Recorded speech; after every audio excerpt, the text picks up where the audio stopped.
તાજેતરમાં રાંદેર રોડ પર આવેલ ચોકસીવાડી નજીક રાત્રિના સમયે સફાઈ કરતા મનપાના કર્મચારીને કોઈ વાહન ચાલકે અકસ્માત સર્જા કર્મચારીઓના સંગઠન દ્વારા સુરત મહાનગરપાલિકાના કમિશનરને આવેદનપત્ર પાઠવીને રજૂઆત કરવામાં આવી હતી। દક્ષિણ ગુજરાત ઔદ્યોગિક જનરલ મજદૂર સંઘ દ્વારા રાંદેર રોડના ચોકસીવાડી પાસે રાત્રિ સફાઈ કરતા કર્મચારીને અકસ્માત થતાં મેડિકલ ખર્ચ સહિત વળતર આપવા અંગે સુરત મ્યુનિસિપલ કમિશનરને આવેદનપત્ર આપી રજૂઆત કરવામાં આવી હતી। સફાઈ કર્મચારી વસંત વાઘ ચોકસીવાડી પાસે સફાઈ કરી રહ્યો હતો ત્યારે અજાણ્યા રિક્ષા ચાલક આ કર્મચારીને અકસ્માત સર્જી નાસી ગયો હતો। આ ઘટનામાં વસંત બેભાન થઈ જવા પામ્યો હતો। જ્યારે આ ઘટનાની જાણ આરોગ્ય અધિકારીને કરવા છતાં કોઈ પગલાં ન લેવાના આક્ષેપો કરાયા હતા। અધિકારીની બેદરકારીથી આવા અકસ્માત થતા રહે છે। હજુ સુધી મનપાના કર્મચારીને કોઈ સુરક્ષાના સાધનો પૂરા પાડવામાં આવ્યા નથી, જેથી અકસ્માતનો ભોગ બનેલા સફાઈ કર્મચારીને મેડિકલ ખર્ચ સહિત વળતર મળે તેવી માંગ સફાઈ કર્મચારીએ કરી હતી। આ અકસ્માતનો ભોગ બનતા સફાઈ કર્મચારીનો સીસીટીવી કેમેરામાં ઘટના કેદ થવા પામી હતી।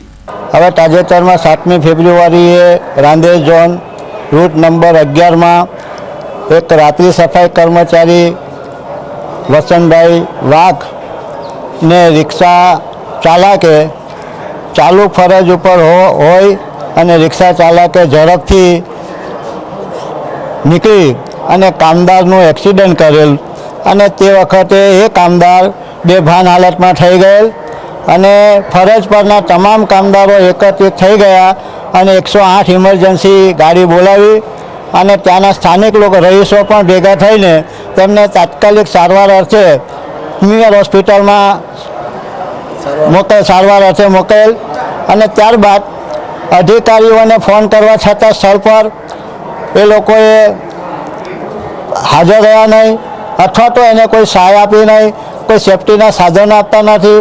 આ એક જ એક્સિડન્ટ અગાઉ પણ લિંબાયત ઝોનની અંદર 11 જેટલા સફાઈ કર્મચારીઓ રાત્રિના એ ભોગ બનેલા। તે વખતે પણ રજૂઆત કરી છે યુનિયનના માધ્યમથી।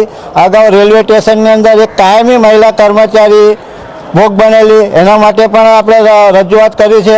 છતાં પણ સુરત મહાનગરપાલિકાના જે વહીવટી તંત્ર છે તેને દ્વારા કોઈ પણ તકેદારીના પગલાં લેવામાં આવતા નથી। વારંવાર સફાઈ કર્મચારીઓ અકસ્માતનો ભોગ બને છે, છતાં મનપાના અધિકારીઓ સુરક્ષાના સાધનો પૂરા પાડવામાં નિષ્ફળ રહ્યા છે।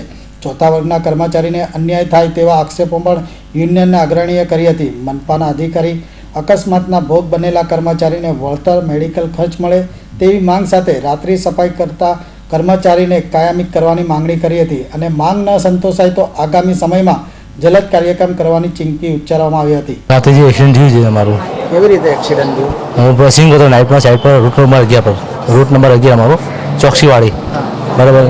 ત્યાં બ્રશિંગ કરતો હતો, રિક્ષાવાળાએ 5 મિનિટ ટકામાં ઉડાવી દીધો મને। કોન્ટ્રાક્ટમાં નોકરી કરો? કોન્ટ્રાક્ટમાં નહીં, અમે રોજિંદામાં ગણાય છે સફાઈ કામદાર કર્મચારી સુરત મહાનગરપાલિકાના। એક્સિડન્ટ થયું, હા, એના માટે તમે શું રજૂઆત કરી છે?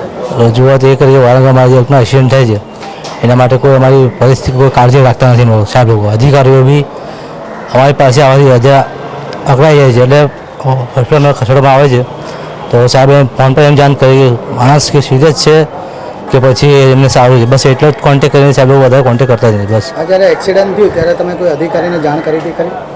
સુપરવાઇઝર એ છે ને કરેલી જાણ। કોણ છે સુપરવાઇઝર? પિયુષ આખું નામ શું છે? પિયુષ આખું નામ તો નહીં, પિયુષભાઈ ત્યાં સ્થળ પર આવેલા? સ્થળ પર આવેલા ખરી। તેમણે તમને શું આશ્વાસન આપ્યું? આશ્વાસન કાંઈ નહીં આપ્યું, આશ્વાસન કોઈ કાંઈ આપ્યું જ નથી। એ પિયુષે સાહેબને ફોન કોન્ટેક્ટ કરી કીધું, સાહેબે એમ કીધું છે કે તમે પિયુષભાઈ ત્યાં જાઓ સિનિયરમાં ને હું જે ડેલી અમને પહેલેથી જાણ કરજો। શું માંગણી કરી છે અત્યારે તમે આના માટે? માંગણી તો જે મને આ ચાલુ નોકરી એક્સિડન્ટ થાય છે એના માટેની કાર્યવાહી કરે છે અને અમને બનતા સુધી અમને કાયમિકનું જે કાયમિક કરવાનું છે એની જ માંગણી વધારે પૂરતી। શહેરમાં સફાઈ કર્મચારીની સુરક્ષા માટે સવાલો ઊભા થયા છે। અધિકારીઓ આ અંગે નિષ્ફળ રહ્યા છે તો શહેરના લોકો અને રાજકીય પક્ષો સફાઈની વાતો કરે છે પણ કચરો સાફ કરતા ચોથા વર્ગના કર્મચારીને સુરક્ષા સાધનો પૂરા પાડવામાં વામણા પુરવાર થયા છે। શહેરના લોકો પણ કચરો ગમે ત્યાં ન ફેંકી સફાઈ કર્મચારીના સુરક્ષાના ધ્યાને લઈ જાગૃત થાય તેવી બુમરાણ ઉઠવા પામી હતી। કેમેરામેન અમિત પંજવાણીની સાથે ધીરજ સુમરા, ટીવી ન્યૂઝ, સુરત।